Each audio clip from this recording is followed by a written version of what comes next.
विश्व हिंदू परिषद के संगठन महामंत्री मिलिंद परांडे ने पत्रकार वार्ता में कहा कि यहां पर हिंदुओं के मतांतरण और धर्मांतरण एक बहुत बड़ा प्रयास हो रहा है। मुस्लिम समुदाय का एक वर्ग हिंदू लड़कियों को लव जिहाद के माध्यम से टारगेट कर रहा है। ये विषय TCS जो महाराष्ट्र के नासिक में इसका ऑफिस है, वहां पर हमने ये बातें देखी और अनेक जगहों पर ये चीजें होती देखी। तो यह देश भर में चलने वाला खतरा है जो हिमाचल प्रदेश के अनेक जिलों में घटित होते हुए दिख रहा है और यहाँ पर हिंदुओं को मतांतरित किया जा रहा है। ये दोनों चीज संविधान के अनुसार गैर कानूनी है और असंवैधानिक है। वैसे तो यहाँ पर कानून पारित किया गया है, लेकिन उसका ठीक से पालन नहीं हो पा रहा। बहुत कठोरता से इसका पालन करवाने की जरूरत है। नए सिरे से इसके नियम को कैसे तैयार किया जाए, इस पर हम सरकार के साथ बैठकर इसके बारे में सुझाव देंगे। जानते हैं, किंतु यहाँ पर हिंदू समाज को लक्षित करके दो तीन बातें हो रही है। एक यानी हिंदुओं के मतांतरण का, धर्मांतरण का, ये एक बहुत बड़ा प्रयास यहाँ चल रहा है। मुस्लिम समुदाय का एक वर्ग हिंदू लड़कियों को टारगेट कर रहा है लव जिहाद के माध्यम से। अभी भी हम जानते हैं कि यह विषय TCS टाटा कंसल्टेंसी का जो नासिक महाराष्ट्र का ऑफिस है, वहां पर भी ये बातें हमने देखी और अनेक जगह पे वर्क स्पेसेस में भी कॉरपोरेशंस के ये दिखाई दे रही है। तो यह एक पूर्ण देश भर में चलने वाला खतरा है कि जो हिमाचल में भी अनेक जिलों में अभी घटित हुए दिख रहा है। और इसलिए दूसरी बात यानी ईसाई मिशनरियों द्वारा प्रत्यक्ष हिंदू समाज को लक्षित करके प्रलोभन है, बाद में वैसे ही हम कहेंगे तो झूठ का सहारा है, या ऐसी सारी बातें करते हुए हिंदुओं को मतांतरित यहाँ पर किया जा रहा है। ये दोनों भी बातें भारत के संविधान के अनुसार यह गैर कानूनी और संवैधानिक है। वैसे तो एक कानून यहाँ पर पारित किया हुआ है हिमाचल में, मगर उसका ठीक से पालन नहीं हो रहा है, उसको उपयोग ठीक से नहीं हो रहा है। बहुत कठोरता से इसका पालन करवाने की जरूरत है। मुझे लगता है कि इसके जो रूल्स फ्रेम हुए हैं वो अधिक कठोरता से इसका कैसे नए सिरे से इसका रूल्स का फ्रेमिंग यह कर सकेंगे। विश्व हिंदू परिषद भी सरकार के साथ बैठकर इसके बारे में सुझाव देने की तैयारी रखती है। विश्व हिंदू परिषद का जो विधि प्रकोष्ठ है, इसने इसके बारे में योग्य अभ्यास किया है और देश भर के अनेक राज्यों में अनेक राजनीतिक दलों से इंटरैक्ट करते हुए मिलकर हम इन बातों की बातचीत कर रहे हैं। भाजपा नेता सैयद शहनवाज हुसैन ने पश्चिम बंगाल की मुख्यमंत्री ममता बनर्जी के बयान पर पत्रकारों से बात करते हुए कहा कि जो चुनाव हारने वाला होता है वो हार के बहाने पहले ही तलाशता है। ममता बनर्जी चुनाव हार चुकी हैं। सारे एग्जिट पोल बता रहे हैं कि TMC का सुपड़ा साफ हो गया है, लेकिन वे अभी भी ड्रामा कर रहे हैं।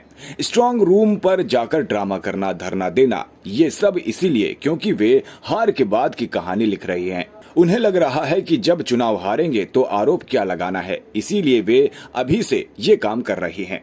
जब वे जीती थी तो भाजपा ने अपनी हार स्वीकार की थी। अब ममता बनर्जी को अपनी हार स्वीकारनी चाहिए। 4 तारीख के बाद कोई नाटक चलने वाला नहीं है।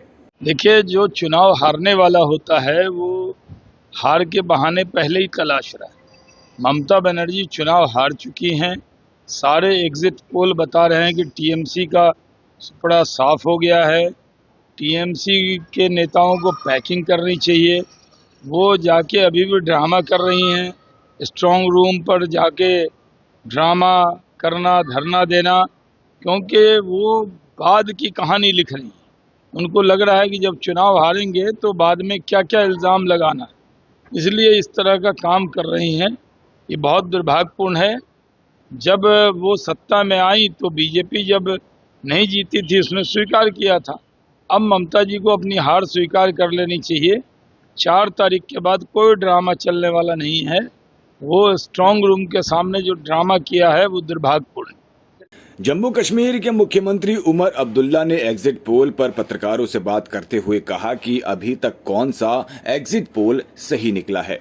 5 साल पहले भी जब पश्चिम बंगाल में चुनाव हुए थे तब सारे एग्जिट पोल ने हुकूमत भाजपा के हवाले की थी, लेकिन क्या नतीजा निकला। सोमवार को नतीजे आएंगे और मेरे हिसाब से एग्जिट पोल फिर एक बार गलत साबित होंगे। मतलब आपने जब मेरे सवाल का जवाब खुद ही दे दिया, मुझे ये बताएं ना, अभी तक कौन सा एग्जिट पोल सही निकला है? 5 साल पहले भी जब वेस्ट बंगाल में इलेक्शन हुए थे, सारे एग्जिट पोल्स ने हुकूमत बीजेपी के हवाले की थी। क्या नतीजा निकला? तो अब हमें ज्यादा इंतजार करने की जरूरत नहीं है ना। मंडे को जिस दिन हम सलामी ले रहे होंगे सेक्रेटेरिएट में, उसी के साथ साथ नतीजे भी निकल रहे होंगे। और जहां तक मैं समझता हूं, ये एग्जिट पोल जो है ये सब एक बार फिर गलत साबित होंगे। एक ने तो अपना एग्जिट पोल छापने से इनकार किया क्योंकि शायद उनको नतीजे एग्जिट पोल के अच्छे नहीं लगे, तो उसने एग्जिट पोल ही अपना बंद कर दिया। ये सिलसिला चलता रहेगा। लोकसभा में विपक्ष के नेता और कांग्रेस सांसद राहुल गांधी ने अपने अंडमान और निकोबार दौरे पर पत्रकारों से बात करते हुए कहा कि बिना किसी से पूछे अंडमान निकोबार के लोगों की जमीन लोगों से छीनकर अडानी को दी जा रही है। वहां फॉरेस्ट राइट एक्ट लागू नहीं हो रहा है, आदिवासियों को उनका मुआवजा नहीं मिल रहा है, यहां पानी की दिक्कत है, जनता की सुनवाई और इज्जत होनी चाहिए। यह लोकतांत्रिक देश है और ये हमारे मुद्दे हैं। वहां पे काटे जा रहे हैं। आपकी जमीन, अंडमान निकोबार के लोगों की जमीन आपसे छीनी जा रही है, अदानी जी को दी जा रही है, बड़े बिजनेसमैन को दी जा रही है और बिना किसी से पूछे। वहाँ पे फॉरेस्ट राइट एक्ट इम्प्लीमेंट नहीं हो रहा है, सेटलर्स को सही कॉम्पनसेशन नहीं मिल रहा, आदिवासियों को सही कॉम्पनसेशन की बात ही नहीं शुरू हुई। और छुप कर ये हिंदुस्तान का जो हेरिटेज है इसको चोरी की जाए। परसेप्शन बदलने की कोशिश करेंगे, देश के लोगों को बताएंगे कि यहाँ क्या हो रहा है। और जो निकोबार आइलैंड, अंडमान आइलैंड के जो लोग हैं उनकी थोड़ी रक्षा करने की कोशिश करेंगे। सर, ग्रेट निकोबार का अलावा क्या क्या मुद्दा आपने नोट किया अंडमान निकोबार में? जो आप पानी का, यहाँ पे अंडमान में पानी का इशू है। मेरे अपने भाषण में बोला, पानी की इशू है। जो यहाँ पे आपके जो एलजी हैं उनका भ्रष्टाचार, जो इलेक्टेड नहीं है, राजा जैसे हैं, जो करना चाहते हैं करते हैं। नाम लोक भवन दिया रखा है घर का, सुना है ऑफिस का, मगर मिलते नहीं है किसी से। जनता की सुनवाई होनी चाहिए, जनता की रिस्पेक्ट होनी चाहिए। डिक्टेटरशिप तो नहीं है ये, लोकतांत्रिक देश है। तो ये मुद्दे थे। सर, जो हार्बर स्टेट में जिस प्रकार से अभी चल रहा है, उसी तरह हमारा जो क्या चल रहा है हार्बर स्टेट में जिस प्रकार से अमेरिका और उसका लड़ाई स्टेट ऑफ हार्बर से, उसी तरह हमारा जो मलाका स्टेट है, ग्रेट निकोबार आइलैंड के बहुत पास है। मैं यहाँ पे आप लोगों को डिस्ट्रैक्ट करने नहीं आया। आप लोग डिस्ट्रैक्ट करने की कोशिश मत कीजिए, ठीक है। मैं यहाँ पे निकोबार आइलैंड में जो हो रहा है, अंडमान में जो हो रहा है, उसकी बात करना था। मुझे यहाँ पे हॉर्मुज स्ट्रेट पे बोलने की कोई जरूरत नहीं। जीएनआई प्रोजेक्ट का कांग्रेस पार्टी सपोर्ट करती है कि नहीं?